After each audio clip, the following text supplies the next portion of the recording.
Thank you, Mr. Chairman. Appreciate you calling for this hearing. Gentlemen, thank you for your testimony. Look, this issue is infuriating for me because so much of the challenges we face as a country are self-inflicted. And I work in a bipartisan way on this committee a lot, but I will tell you, part of the answer is how did we become so reliant on China and other adversaries of ours in critical minerals? One reason is that there's a huge difference in this town between Republicans and Democrats on who wants to develop our mines and processing. That is a fact. And my colleagues on the other side of the aisle, they need to look at this issue straight in the eye, because so many of them are afraid of the far left environmental groups. They have prioritized shutting down mining and not developing critical minerals in America, and especially in my state. Let me provide a few examples.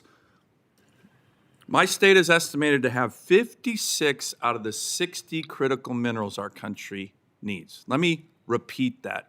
In Alaska, the U.S. Geological Survey has said 56 out of the 60 critical minerals that we need to compete for our industrial base, especially in the military, reside in my state. But a core element of the far left, once they get into power, is to shut down Alaska. That's a fact.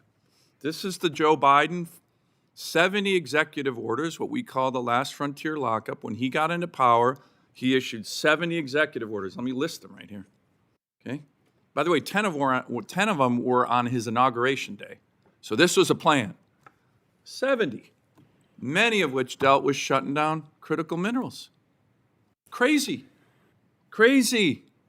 Okay? And on this committee, my colleagues probably remember the Ambler Mining District, the road to the Ambler Mining District, one of the biggest critical mineral deposits in America.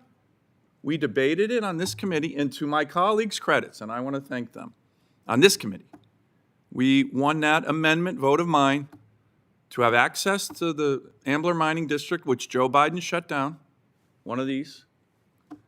I think the vote was 21-6. Great victory in the NDAA 2 years ago. What happened? Chuck Schumer made it a priority, so did Hakeem Jeffries and the Biden administration, to strip that provision out in the committee. So this is not rocket science. The far left on the other side of the aisle has kept my state from producing what the country needs. It's not rocket science, and it still happens right now. So let me ask, and I appreciate the focus of this committee, but this frustrates the heck out of me because it's not just, of course, killing thousands of jobs in Alaska, which nobody seems to care about. It's empowering our adversaries. So I appreciate the Trump administration's focus. By the way, the president, again reversing Biden, who reversed the president in his first term, did issue an order on the Ambler Mining District, so we're going to start working on that. But let me ask you two gentlemen on another topic that we're working on in the EPW committee, major permitting reform, NEPA reform, to make it more efficient, timely, and certain to develop mines. Isn't that also important? And by the way, it's another issue that my colleagues on the other side of the aisle have blocked for decades. I've worked on that issue for more than 10 years. Is that important, Mr. Secretary? And how important would it be to get major NEPA permitting reform done? Senator Sullivan, absolutely. Environmental restrictions have been a major point of contention for mining, development, production. At every turn, we've looked at opportunities to develop resources on the industrial base, for example, on military land, which offers some alternatives for how we could implement environmental constraints. With the Defense Production Act, does provide some remediation efforts for application of environmental standards. We'd be keen to work with this committee and the Congress on opportunities where appropriate to go ahead and work. Well, I think it's going to be really important, even though it's not directly in this committee, for you guys to weigh in on the importance of the permitting reform. This matters to energy. It matters to everybody. We're doing a lot, and it's bipartisan so far. I'm going to submit for the record some questions on some of the investments the Department of War has made in Alaskan mining. I appreciate that very much. Let me ask you, Mr. Secretary, one final quick question. I appreciated the 8A meeting.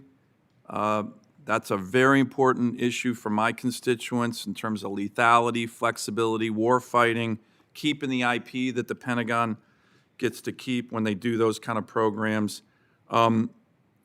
Limiting 8A opportunities, in my view, would be a gift to the primes, the big primes. Can you give me an update on how that's going? I appreciate the meeting, but that's a really important one for me. Thank you, Senator. 8A issues and the audit associated with that continue to be a major priority for the Office of Small Business Programs within industrial-based policy. We continue to focus on issues associated with fraud within the program primarily, and we're really excited about finding new opportunities to bring new entrants into the space, particularly through the 8A programs in the future. Would you agree that a lot of them, particularly as we talked about, my constituents bring a focus on lethality, flexibility, and make the Pentagon more lethal, as I presented to you guys? Agree, Senator Sullivan. Absolutely. Thank you. Thank you, Mr. Chairman.